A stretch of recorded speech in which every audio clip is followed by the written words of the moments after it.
Hey, what's going on, crypto people?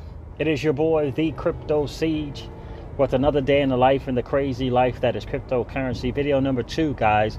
Real quick, I just wanted to touch on this topic that the digital asset investor has been bringing up in his recent video, his last couple, 3 recent videos, about this idea or notion or fact from his perspective that there seems to be this reluctancy for the media powers that be, if you will, people like Mike Novogratz, people like, smart people like the Papaglianos and of the world, Anthony Papagliano, and some other very notable people that are big time digital asset fans, but they seem to be reluctant to mention XRP.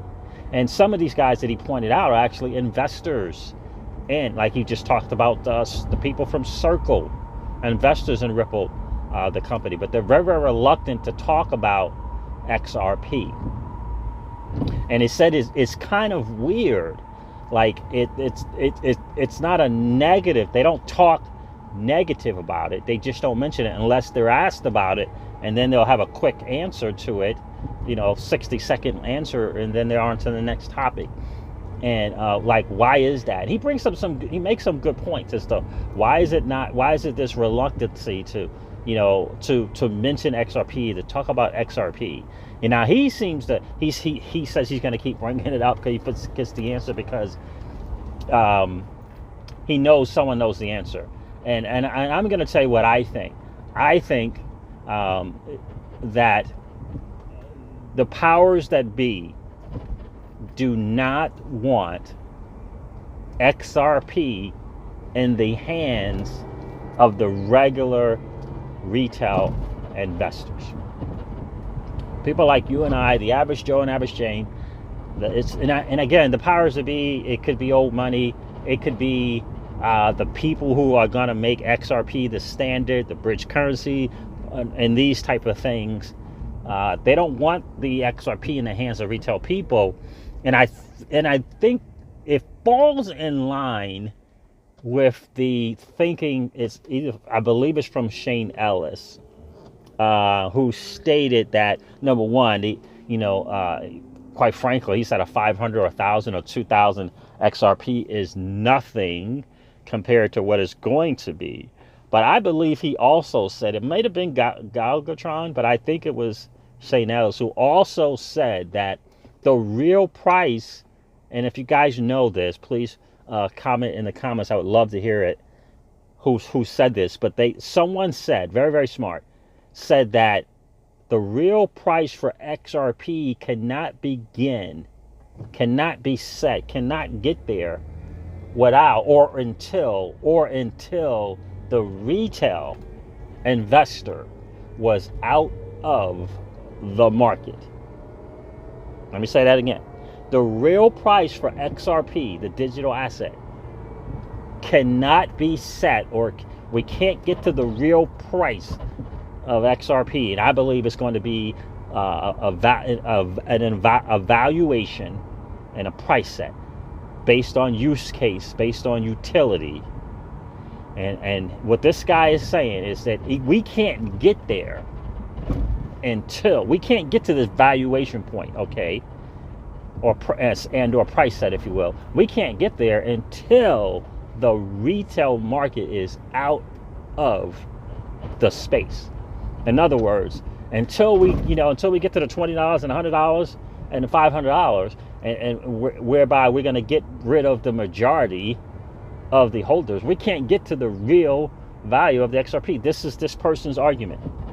Until the retail market is out, we can't get to the real price of XRP. And I believe that. I'm about 98% on that, certain of that, because I'm not sure. I think what they're trying to say, or what he's trying to say, Shane Ellis, is, the retail market, the evaluation is going to come from, the market makers, the people using the XRP as liquidity, quote unquote, and then you can thus make an evaluation. And I heard on Brad Kimes, backup Brad Kimes, that they do an evaluation, a price set for gold. So it's something that's kind of already done. But Shane, I believe it was Shane Ellis again, who said that we can't get to the real price of XRP until the retail speculators are out. They've given it up. They've sold it. They've cashed out at $20, at $50, at $100, at $500. Like we can't get to that real price until that is done. And part of that for me makes a lot of sense.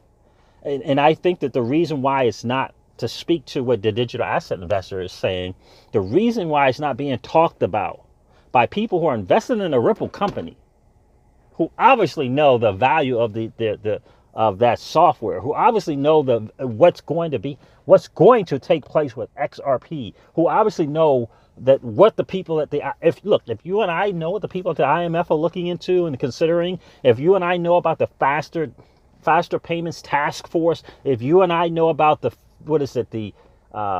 steering committee, is it the FSOC?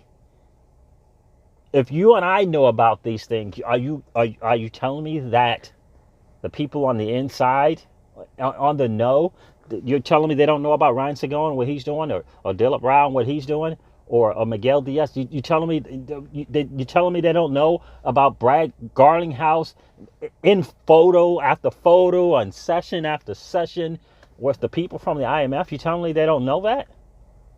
Of course they know that. So I think that they know that ultimately the real value and or price set for XRP can't happen until the person doing YouTube videos is out of the space.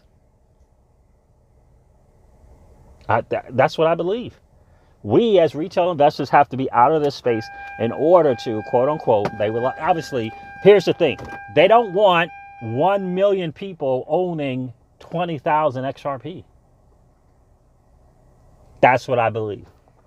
And in a nutshell, I don't believe that they want 1 million people, right? The truck driver, the plumber, the maid, the lady that has her own cleaning business, the waitress, the person who owns a small business, the average retail Joe or Jane. They do not want us owning tens of thousands, hundreds of thousands of XRP.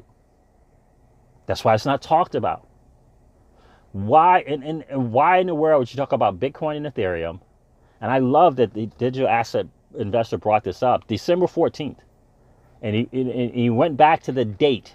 And in typical CNBC style, they had, Bitcoin and Ethereum.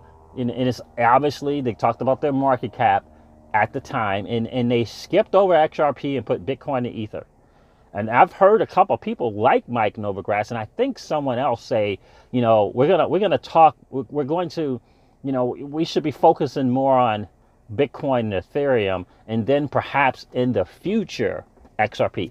I think that is about as telling of a statement as there can be. And I'm going to go back to the digital asset investors video to see where that publication came from, of this guy who said that. I think it was AMB Crypto. It might have been from CoinDesk, but he was reading that quote. And I think it might have been from Novogratz. And I think it's a telling, I feel like there's a message in that. Yeah, maybe it was Novogratz. It might have been a professor or something. I got to go back to the video to find it out. But he said, we should be focusing on Bitcoin and Ethereum first, and then kind of, down the line, XRP. Like, why should we be focusing on Bitcoin and Ethereum, and then somewhere down the line, XRP? Like, why? And I think it's that, number one, old money doesn't want you and I to win. Number two, the people, powers that be, know that the real value from XRP cannot be set, or that evaluation that has to take place cannot happen until the retail market is out of the space. When they see the number of XRP wallets going down rather than going up, you see what I'm saying? I just believe that they have to have a certain amount of XRP in the exchanges, in the market in the market makers, in the liquidity providers' hands versus in our hands. That's why they're not talking about it. Because if CNBC put XRP in the proper place that it should have put on that particular date, December 14th, 2018, and you and I, the average person, looking at that and saying, whoa, they're talking about it's number 2 and it's only 30 cents. It's only 30 cents. Why would I go out there and try to get Bitcoin and Ethereum when I can go get that? And get a bunch of average Joe and Janes out there buying up this XRP. And I don't think they want that. I don't think they want that. And I think it's twofold. Number one, they don't want us to win. And number two, the real value for XRP can't be set until the average investor is out of the marketplace. So guys, do me a favor, leave some comments below on your thoughts on that. And again, correct me if I'm not correct on who said that statement. If it was Shane Ellis, if it might have been Galgatron, if it might even been Sam I Am to the lifeboats. Like, the real value of XRP cannot be set, will not be known. There will not be evaluation that takes place until the retail investor is out of the market. And I know I'm paraphrasing, but you guys know what I'm talking about. Guys, old money doesn't want you and I to win. They want us to remain a cog in their wheel, their perpetual wheel of trading our time for dollars. We are in the midst of the greatest transfer of wealth in the history of man. Are you participating? Are you playing in the same space where you can let your money work for you? Or are you going to continue to trade your time for dollars? We are in the midst of the greatest transfer of wealth in the history of man. Are you participating? Here's what I do know. The battle for you has already been fought, and the victory is yours. Go get it. I'll talk to you soon, guys. See ya.